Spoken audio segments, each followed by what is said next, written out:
Kristine. Hello.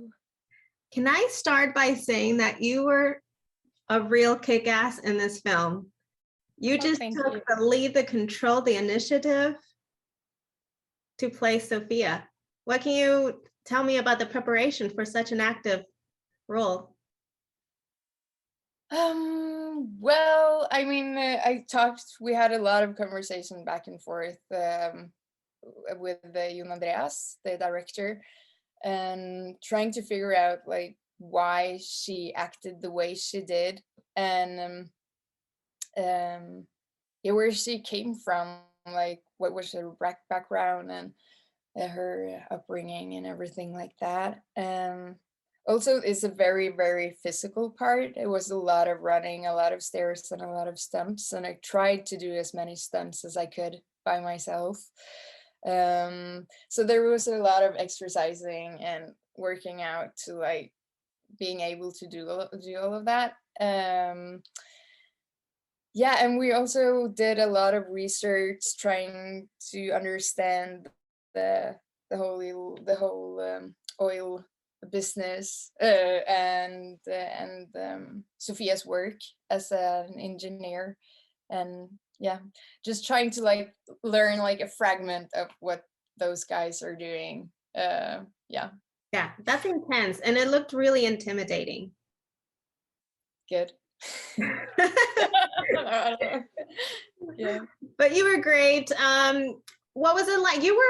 Your character wasn't one that actually had more interactions with the child actor. What was that like? Really fun. I mean, Nils Elias, who played Odin, he was really a real character. I don't know. I thought it was really fun working with him, and it was really took direction very easily.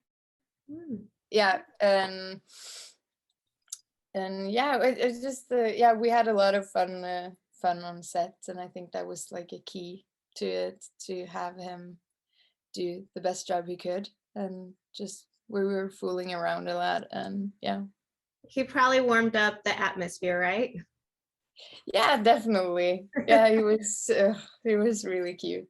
We had a lot of games going on, dancing, and yeah. That's great. Another one of the characters that I really loved, and I did get a little teary eye, was Arthur. Yeah. I mean, who does not want a friend like Arthur? Yeah. Can you talk about working with Rolf? Yeah, I mean, I love Rolf, and he's one of my really good friends. And I mean, we met for the first time on the audition for Burning Sea, and we became really, really good friends. He's so hilarious, and I just got home from shooting, or not home, but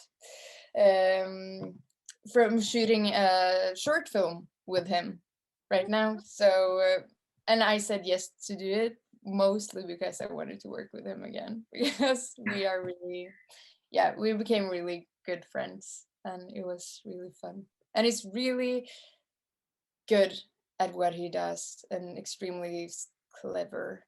And yeah, he sees stuff that I don't see at all. Was one of the most challenging scenes during the film? I would say one of the last scenes. It's kind of like a spoiler, but I could say that it was really, there's a scene in the movie that is really claustrophobic, and it was in real life as well. We filmed in a really, really tight space with freezing water, and had to stay there for, I think we shot that scene for like 2 or 3 days, and it was in the middle of the winter in Oslo. It was freezing outside, and we were just filming it. We had this really big rig inside a thin tent on the harbor in Oslo, and the water was like almost around 0 degrees, and it was yeah, I thought I knew what brain freeze was before I did this film, but after having a brain freeze in that cold water while shooting, I mean, it was almost unbearable. But I thought it was nice as well to do it, because then you really feel what the characters are feeling. Yeah. Actually, that's one of the scenes I was going to ask you about and how you handled it, because such a tight, closed space. Yeah. And here you have your character, Sofia, trying to like help and take initiative and help someone else when she's struggling herself. How did you get into that momentum? I mean, that I must say that, as I said, that the temperature of the water was so low. It was a lifeboat we were filming in, and we had worked so much with the characters and the relations with the characters. So everything felt so real while we were filming it. I mean, it wasn't like we didn't film it in a pool of hot water, and it was like the door of the lifeboat was closed, and I got claustrophobic. So, I mean, everything felt so real, and my jaws was like starting to shake for reals, and it was just really easy to get into it because everything was like served to you in real life. Yeah.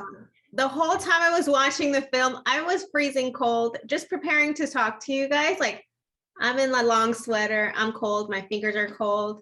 Yeah. I mean, I can just imagine. Yeah.